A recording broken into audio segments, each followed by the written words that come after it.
Alrighty. I thought I might get us into the holiday vibes today.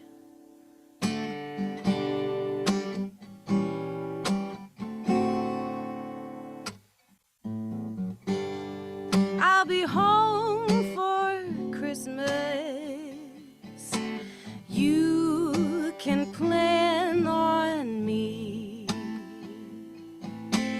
Please have snow and mistletoe and presents on the tree. Christmas Eve will find me where the love light gleams. I'll be home for Christmas, if only in my dreams. Okay, I'll do my trumpet solo now. A special surprise.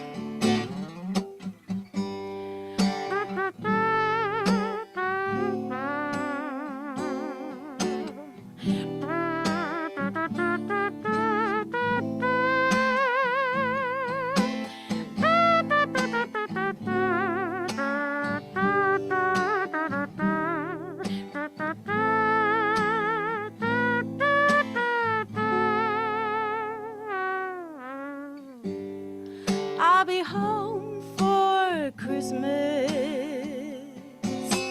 You can plan on me. Please have snow and mistletoe and presents on the tree. Christmas Eve will find me where the love light gleams. I'll be home for Christmas, if only in my dreams. If only in my dreams.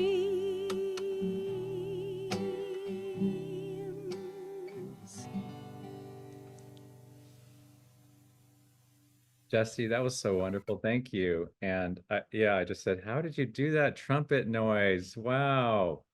That's real talent. Now, if you had a trumpet, I would imagine you could probably learn how to play one.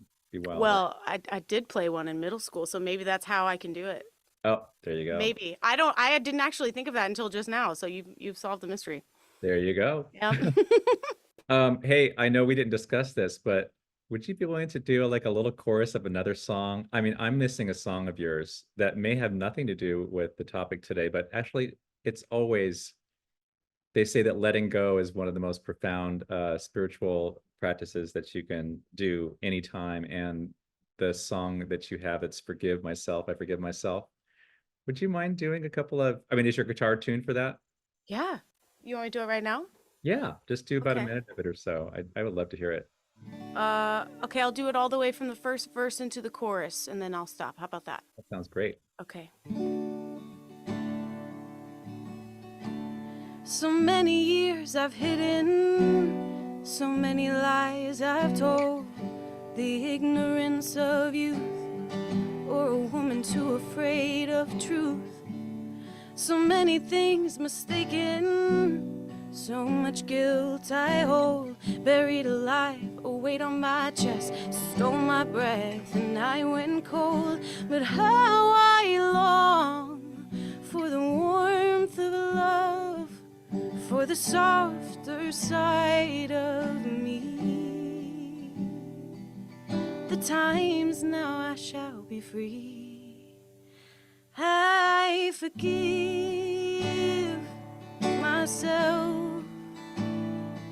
I forgive myself. I forgive myself. I forgive, I forgive, I forgive, I forgive myself for everything.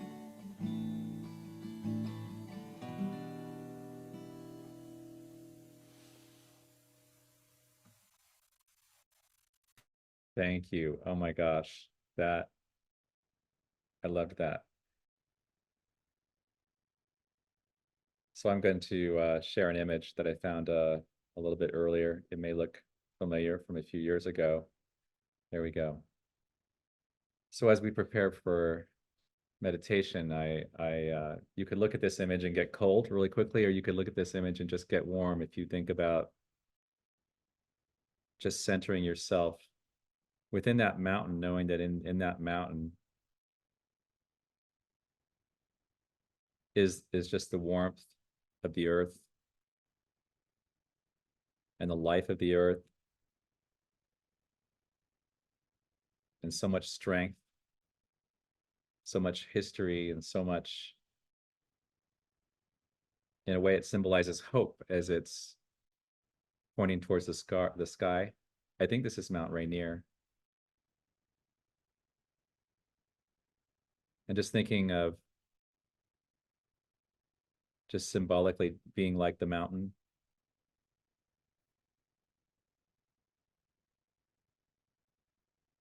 Parts of the mountain are rooted deep into the earth. There's no place that the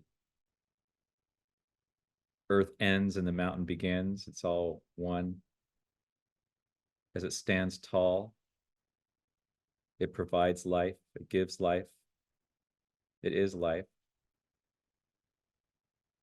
And as you sit up a little straighter and just breathe the sacred breath, just thinking about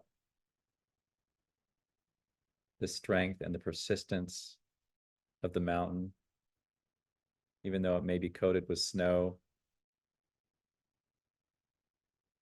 that's just a vital part of the season, a vital part of the life that it sustains, a vital part of the precious cycle of all things. And so giving thanks for this time as we slowly make our way towards winter solstice,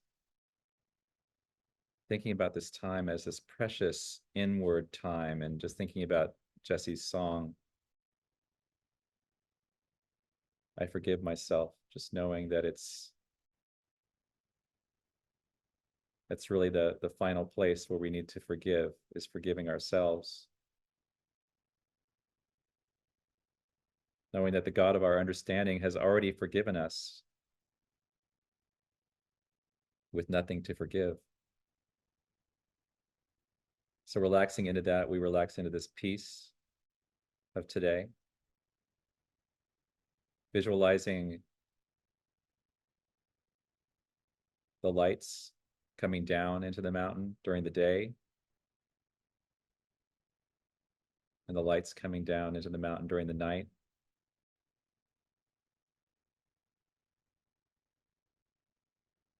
And so metaphysically becoming one with the spirit of the mountain, we also visualize ourselves giving light out.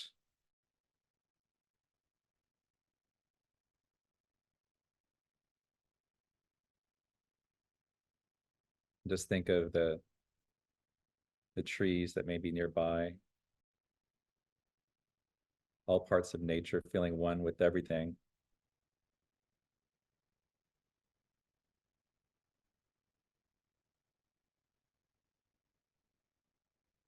Carl Sagan, the astronomer and educator, said that we're all connected to each other. We're connected biologically.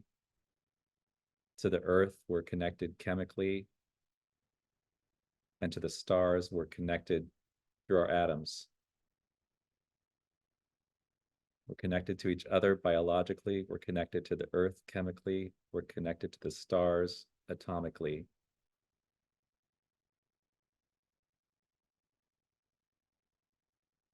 So this connection is our place of power. It's our place of strength when we feel that we have moments when we don't have enough strength. We just connect to the oneness of all things, knowing that we are. We are.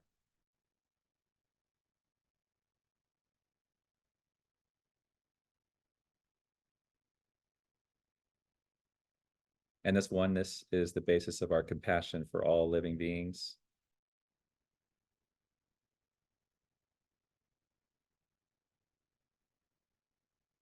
Let's rest into that for just a moment of silence.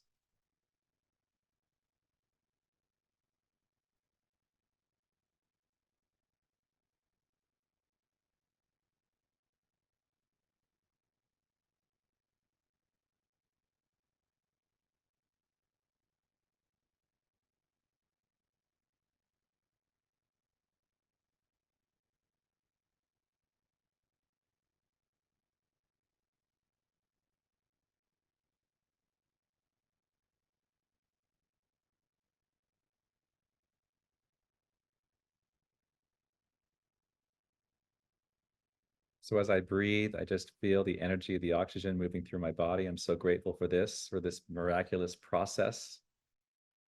I'm so grateful for everyone in this room that's chosen to be here today to co-create this service, this spiritual practice called Unity San Jose. I'm so grateful for Jesse's music. So grateful for TJ's message today.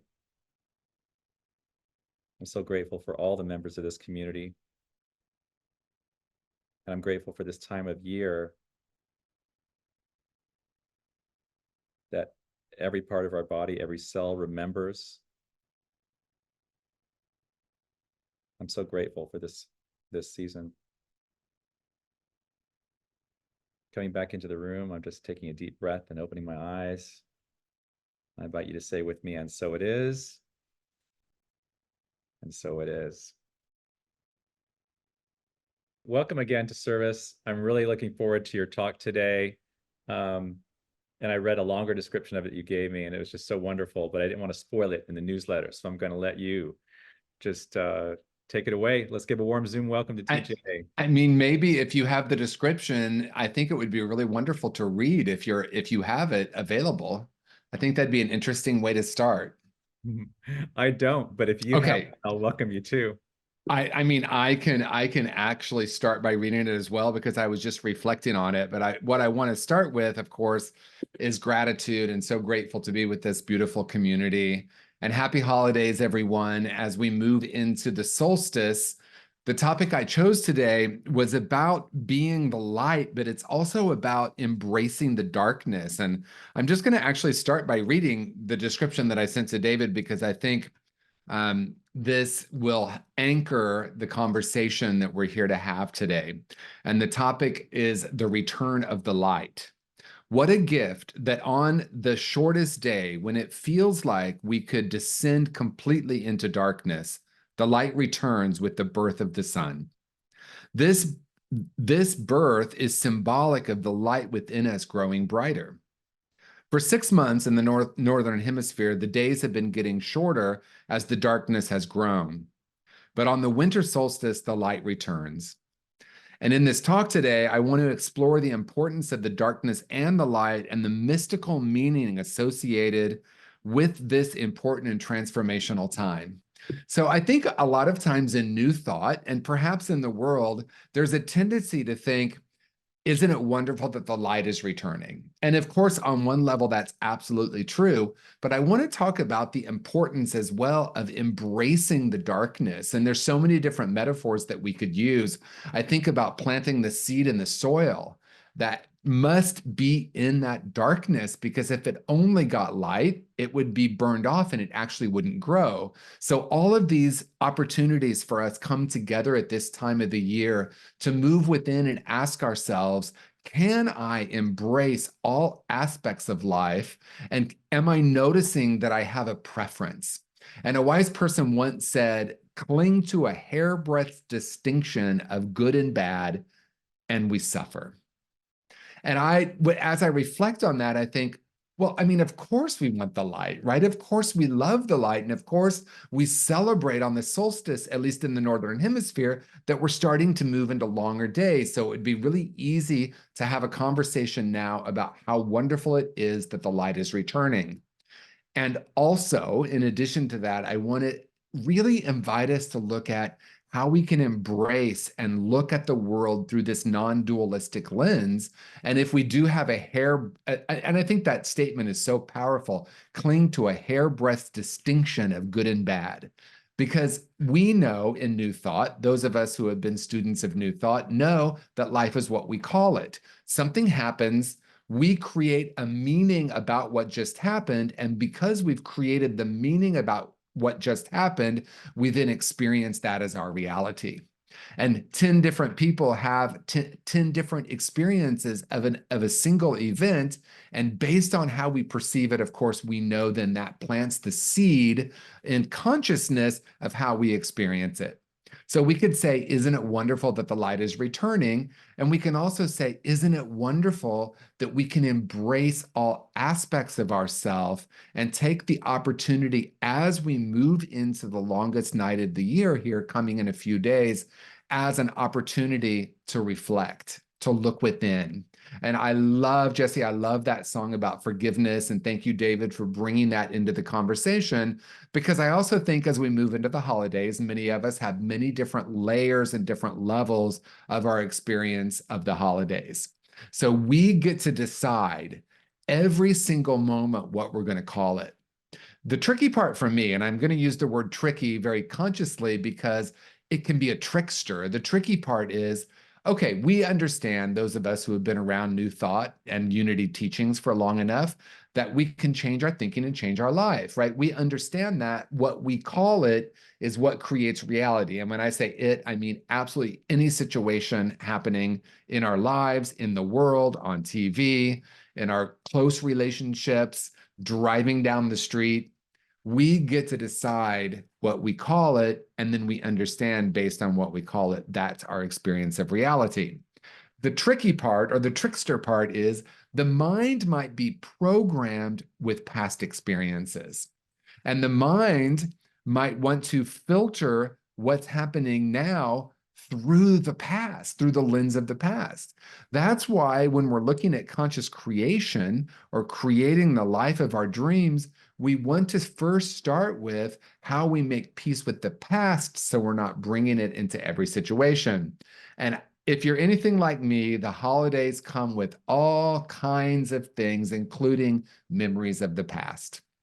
And so we might be bringing old holiday experiences into this one, whether that's an expectation of, isn't this going to be wonderful? Or an expectation of, oh, I'm going to be around family and let's see what happens, right? Again, we decide what we call it. And based on what we decide, that's what we experience. And so the question then becomes, what kind of life do you want to create today? What kind of holidays are you interested in experiencing? And what would it take in this moment for me, for you, for us collectively to recognize the deeper meaning of solstice? And that to me is the mystical understanding that when we embrace the light and the darkness, and when we understand that they're both equally valuable, there is freedom. Because many of us have been trained to believe that the glass is half full or half empty. And most of us think, oh, I want to live in the half full reality. And of course, we know it. It is more pleasurable. It is more fun. I do feel more connected with myself in the world when I'm viewing the glass as half full. But many years ago, I read that the master understands the glass is both half empty and half full. And when I heard that, I thought that is really profound. It's very simple, but it's really profound because as soon as I decide that I want the light instead of the dark, whatever all of that means to us, then I suffer. When I understand that all of it has an effect, it can be an effect of a transformational time when I recognize that I can embrace the darkness and celebrate the light. And we're moving into this longest or the longest night of the year here in the Northern Hemisphere.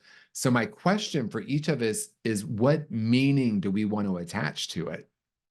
What meaning do we want to give ourselves as an opportunity moving into Christmas and all the other holidays that are celebrated this time of year? And so many of them do focus on the light and the transformation and the birth of a new consciousness. And I won't move into a metaphysical or a mystical Christmas talk, because I'm sure next week there'll be an opportunity for that. But what I want to say at this moment about it is, before we have the rebirth, we have the moment where we move within, and the transformation happens in the dark before the new life emerges. And so as we move into the solstice, can we move in consciously and consciously aware of the opportunity that it brings for each of us to understand the truth of who and what we are? Because the truth of who and what we are is beyond the light and the dark. Because in some ways, the light and the dark is simply a point of view. In other words, if I'm looking at light as good and dark as bad, or maybe even the opposite, I then create that duality. But when I understand that each of us is actually divinity, we are a spark of divinity, and that in the midst of whether we call something good, bad, right, or wrong, we have an opportunity to be love. And David talked about compassion and the importance of compassion when in the meditation, which I thought was really beautiful, because as we find ourselves understanding our true nature, we then see that true nature everywhere. And perhaps that's the greatest meaning of this time of year, is that we have an opportunity to look at what we want to birth. Who have I come here to be? What kind of life do I want to create, not only for myself, but for the world itself? Because we know that consciousness changes the world. Maybe, or I'm not even going to say maybe, I'm going to say consciousness changes the world more than most action, because a lot of times we're acting out of a belief of separation, a belief there's something wrong here and we need to correct it. But when we birth this new consciousness, which really isn't actually a birth, it's a recognition of the truth that's always been there. And maybe that's the greatest message of this time of year, whether we look at it at solstice or we look at the Christmas story. We recognize that the truth of who and what we are is divinity. We came into the world as that spark of divinity, and that's who and what we are. And as we shift our own consciousness and our own awareness of our true nature, we then see it everywhere. And that is the greatest gift that we can offer the world. We're not here to actually change the world. We're here to serve. And when we serve from this place of oneness, which is really the new paradigm, that new paradigm of understanding not only that we're all interconnected, but that at a soul level, we're indeed all one. And when I really understand that, not just a mental construct, but an experience of oneness, that is the greatest gift that the world is yearning for. And the great news is that each of us can, in an instant, understand our true nature. So as we celebrate the time of darkness, we do so by saying, what opportunity am I going to create out of this experience? Right now, planet Earth is yearning for more and more of us to wake up to the truth of who and what we are, and to birth that consciousness, whether we call it Buddha nature or love or Christ consciousness. We birth this, which is really just a recognition of who and what we are.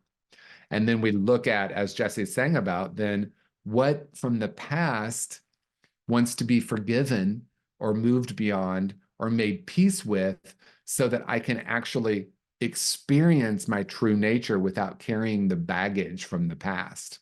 And so as we move into the holiday season, we move into this holiday season, this last few days of the year, with anticipation, with expectation of our true nature, expectation of who and what we've come here to be.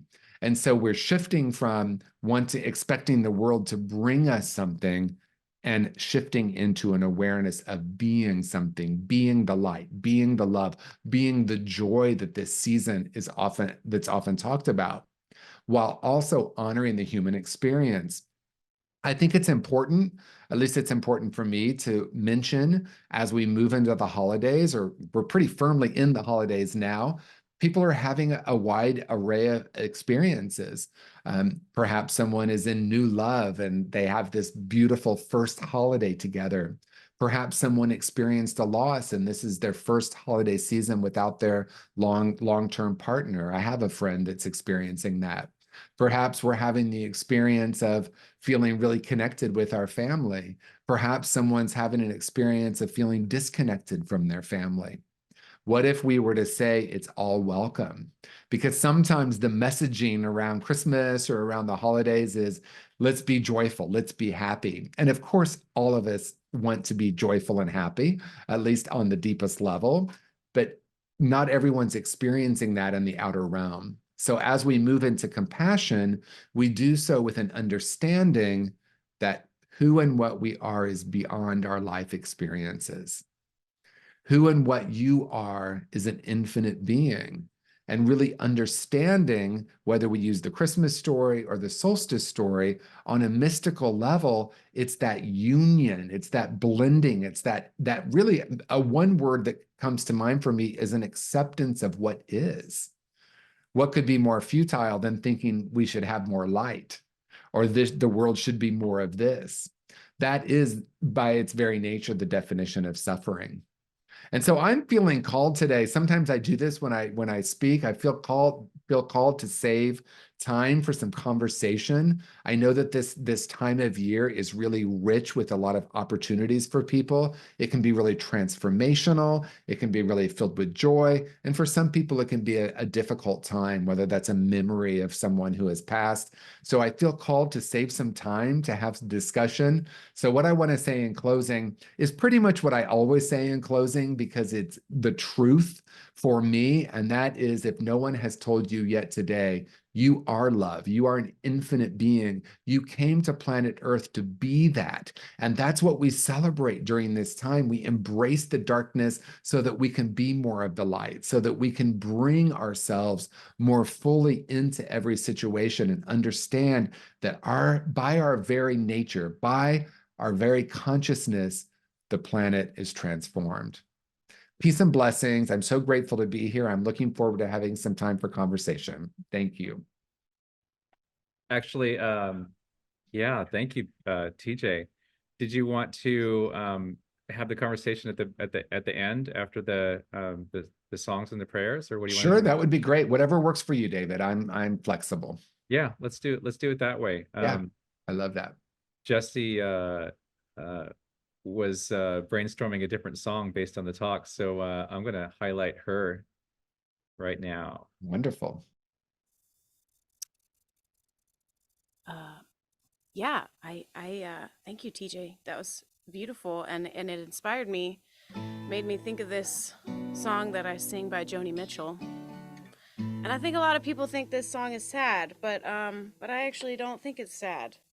The more that I've listened to the lyrics, the more I feel that she's talking about this space of letting go and realizing that her judgments are kind of what's keeping her from seeing her true nature and the nature and the beauty, the inherent beauty and profundity of everything around her. So I keep that in mind when you listen to this.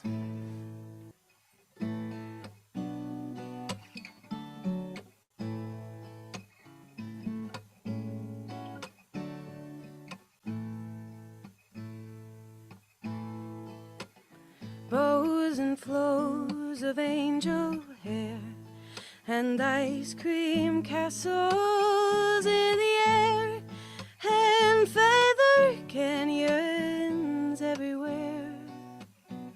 I've looked at clouds that way. Now they only block the sun. They rain and snow on everyone. So many things I could have done, but clouds got in my way. I've looked at clouds from both sides now, from up and down, and still somehow it's cloud illusions I recall. I really don't know clouds.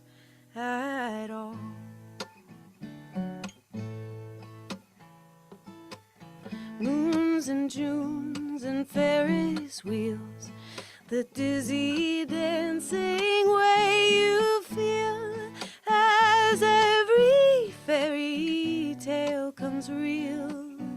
I've looked at love that way. Now it's just another show. You leave 'em laughing when you go, and if you care, don't let them know.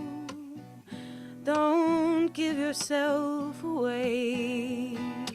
I've looked at love from both sides now, from give and take, and still somehow it's love's illusions I recall. I really don't know love at all.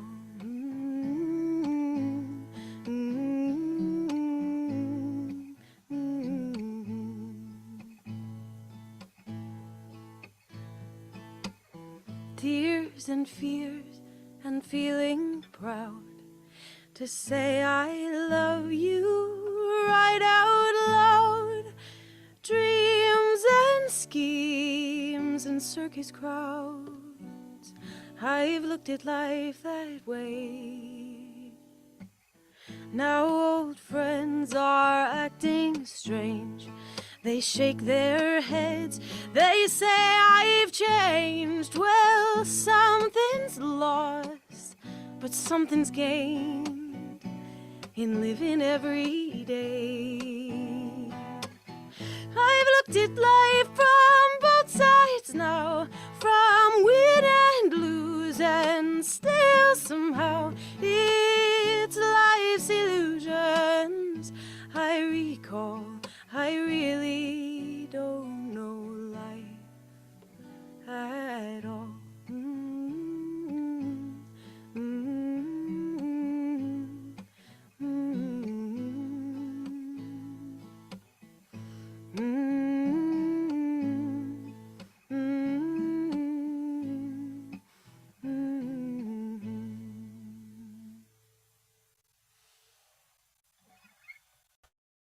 That was pretty amazing.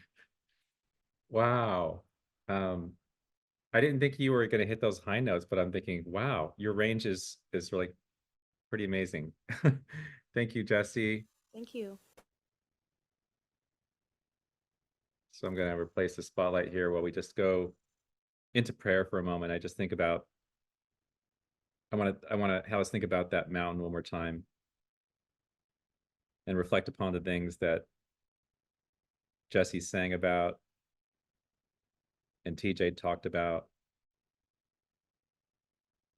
It's all weaving into this theme for me, especially this time of the year. And so as I notice the light more and more as the sky becomes darker, I just notice the magic in the lights. So I offer that as we notice the change in seasons, that we see the lights not only in the decorations, but know that those decorations are symbolic of the light of divinity of each one of us, the light of divinity for each and every person that comes into your orbit, each and every person in this room, each and every person in our consciousness. Those that we've lost are a light. All those in our circle are a light. All those that we are yet to meet are a light in our lives. And how blessed we are to shine this light in this moment so brightly. And so right now I'm just thinking about that light shining for those who are suffering. I think about the people of Gaza right now, where it's 2:39 in the morning, where 85% of the population has been displaced out of their homes. 85% of that 2 million population. I just think of us, if we're all connected, that our prayer does matter. Our consciousness does matter because we're all connected. So I think of compassion, and I lend my prayers to anyone and anyone else that you'd like to add to this prayer. Let's do so now.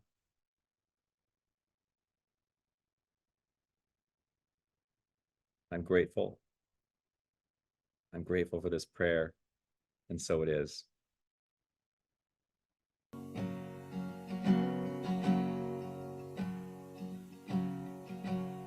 They're in the center of my soul. I can feel it all around me. Something holy and untold. But I hear it perfectly. Somehow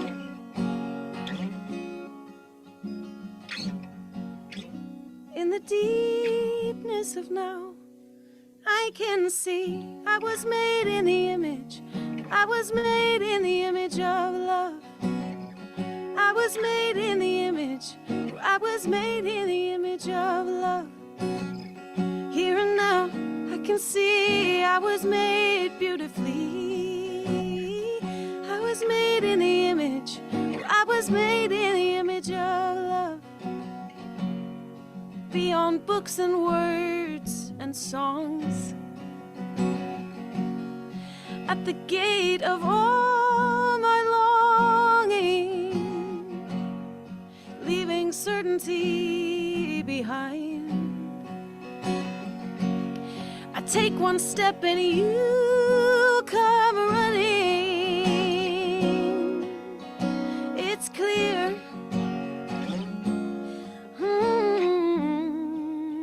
In the deepness of here, I can see you were made in the image.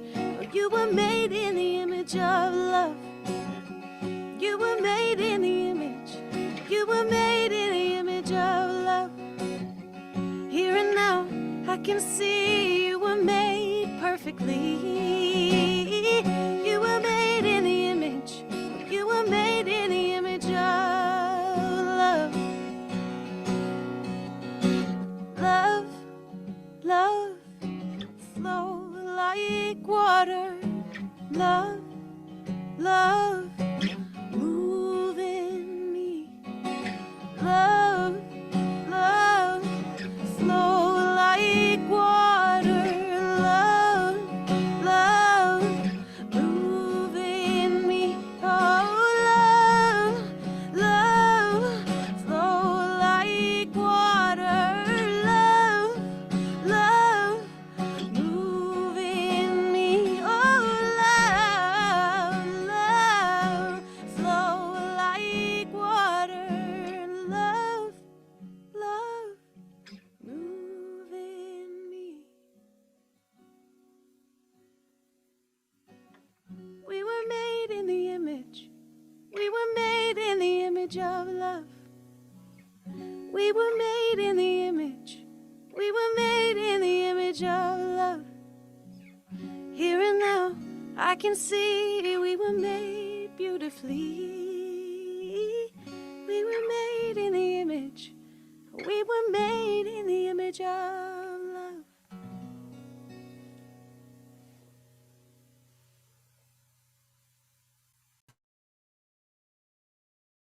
Zoom applause for Jesse. Oh my gosh, that's just amazing. Thank you.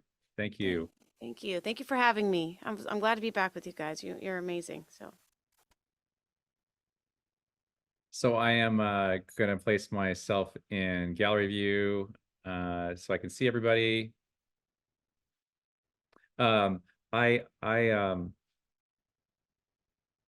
Let's just take a few minutes to just think about, reflect on anything that came up today. Just so many different feelings came up for me today.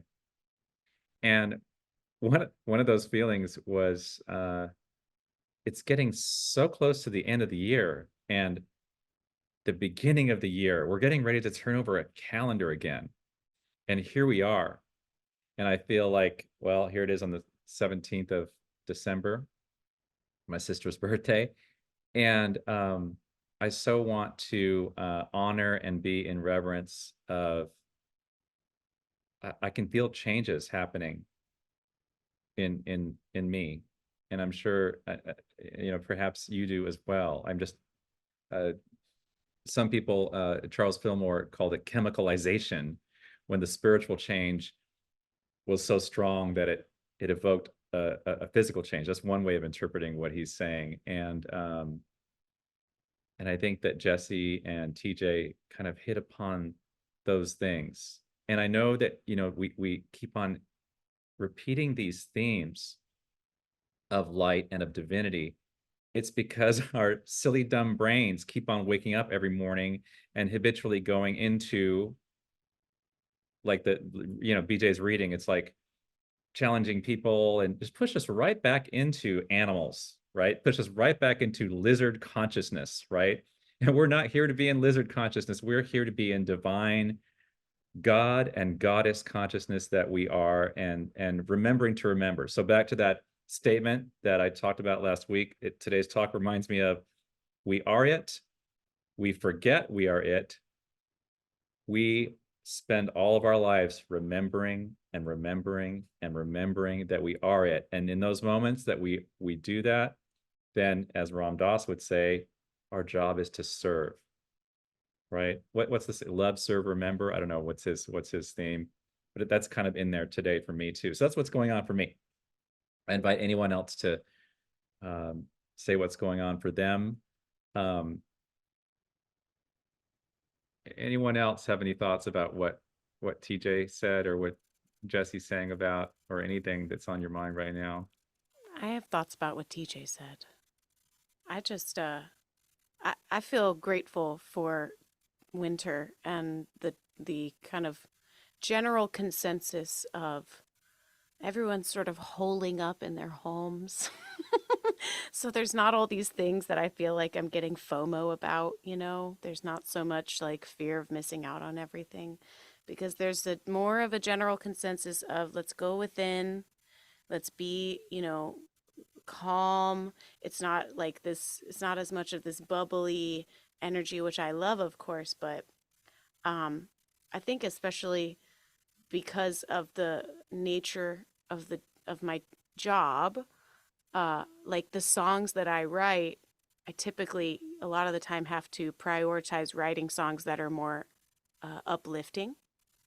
And I actually have a lot of sad songs in my heart that I love to write and love to sing, but I don't generally get to sing them. And, because I get it, right?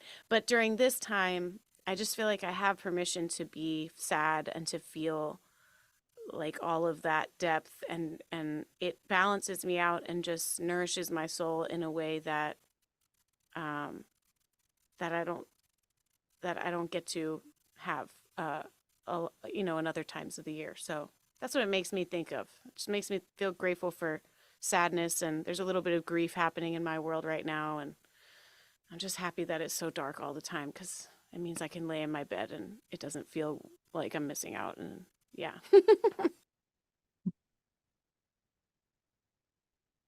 Yeah, well, I love all of your contemplative songs. Love them. So thank you. I'm glad that we were able to shift and do that today.